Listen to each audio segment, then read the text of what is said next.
All right, I'm Eddie Fury of Tailgater Sports, here with Paul Adams of the Huron Daily Tribune, sports writer for that publication, also Chad Wingert of the Tuscola County Advertiser.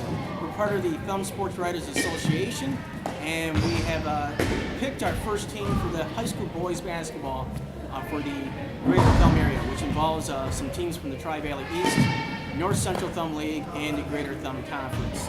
And once again, just like the girls that we had chosen for first team, another difficult year, I would say, of choosing your first team for high school boys basketball. Let's get this one out of the way. Player of the year, we had really close candidates here, but it came down to a junior, Marshall Lightbank of the Ubly Bearcats.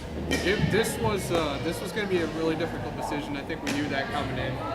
You looked at Kyle Curry; he was the leader points-wise per game on the All-Thumb team.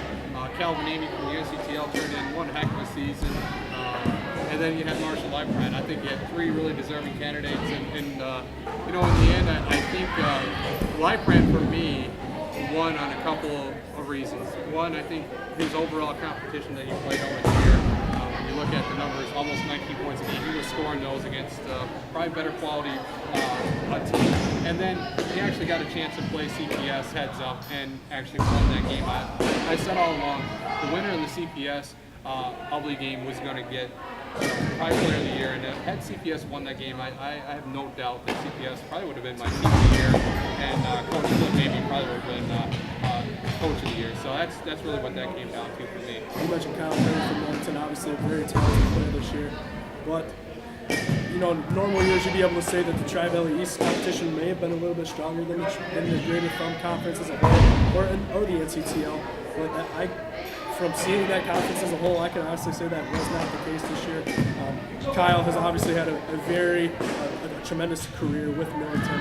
He's kind of pinned himself as a shooter and a scorer over there, and it was nice to see him get some votes tonight. But I agree with you, Paul. This one just wasn't as clear cut as the girls was for player of the year. Let's go through the first team here. Kyle Curry, the guy that we were talking about from Millington, he's a senior. He will be graduating. Marshall Lightbank, of course, part of the first team also. He was player of the year. Caleb Netkowski of the Reese Rockets, a senior. Jay Collin, probably the biggest player that we had here tonight, of Uniondale Sebring area Patriots, a center and a senior. He graduates. Kyle Hall of Marlette, they won the Greater Thumb title. He's a senior. He will be moving on and will be playing college basketball. He just hasn't chosen where.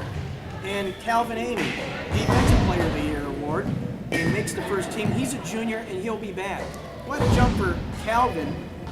He was on honorable mention last year, jumps up to the first team, and becomes Defensive Player of the Year award also. Yeah, we had a lot of difficult decisions. Defensive Player of the Year was not one of them. I mean, once we looked at the overall body of work that Calvin Amy turned in, over 11 rebounds a game, 3 blocks, 2.5 steals, I think it was just a slam dunk pick. I mean, I watched him against Ubly, and he was a defensive presence in there. He's a great shot blocker, not the biggest kid, but really makes the most of what he's got. I think he's a tremendous player. I don't care if it's NCTL, Greater Thumb, Tri-Valley, BWAC. This kid could start on any single team in the Thumb that we cover. Every conference in that state. I have to agree with that, Paul. And given I've only had the opportunity to see him play once this year. That was the regional semifinals there against Tennessee Christian. But it was not hard to pick this kid out of the lineup without even looking at my program. It was easy to see how talented he was and just exactly what he brought to the floor. And as soon as somebody was brought him up as a Defensive of the Year candidate, I without even looking at the numbers, it was easy to second. And I really believe that we're going to have him coming back and Marshall Lightbank as the juniors on this first team. I think they're going to be the 1 and 2 going for Player of the Year again. And there's no reason to think that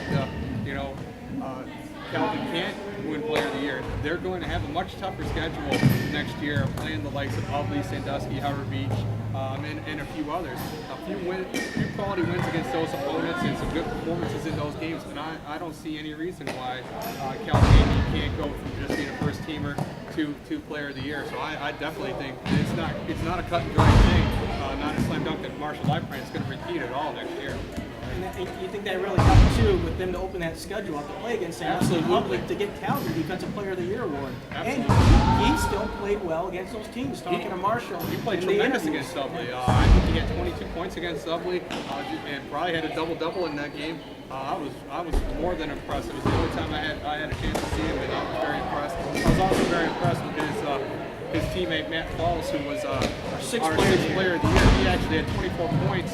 That was his only start of the year, and came in for 24 points. And he is a long-range shooter, so I think the future is very bright for CPS. I think they have a chance to win a lot of these major awards next year. Just with talking to Calvin and their only 2 losses coming to Greater from these teams, yes, it's gonna benefit teams like CPS, but I mean that's gonna benefit teams across the entire NCTL. We look at a team like Akron Fairfield this year, who didn't make any. I think we had a second teamer. Brett Stockton was a second teamer this year, but that team they're only losing 2 seniors, and for them to be able to go out and play tougher conferences, tougher teams, and just improve themselves for that tournament, I mean that's awesome. And I know that if you're talking to head coach Cliff Amy of the Carson Reports Hammer Tigers, he's trying to schedule a BWAC or a Class B size school to take on. Well, next year is the year. I mean, up here in this area, whether you're B or C or D, sustained success and having those special seasons, it's not an every year thing. And what CPS has the opportunity to do next year is really something special. They got a little bit of a taste of it when really they were using a bunch of juniors and sophomores. Next year's the year, and I applaud Cliff Amy for going out there. He wants to play anybody that'll play him anywhere, anytime, because he knows win or lose, it's going to make them better. They only lost by 4 points to Genesee Christian, and hopefully by playing the Ubleys and Sandusky and Howard Beaches and whoever else that they get, it'll be able to make up for those 4 points that they end up losing at the end of their season. I have to agree with you, Paul. That's awesome on Cliff Amy's part to seek out that competition, because you look at that regional with the Akron Fairfield, Genesee Christian, Saginaw MLS, and CPS.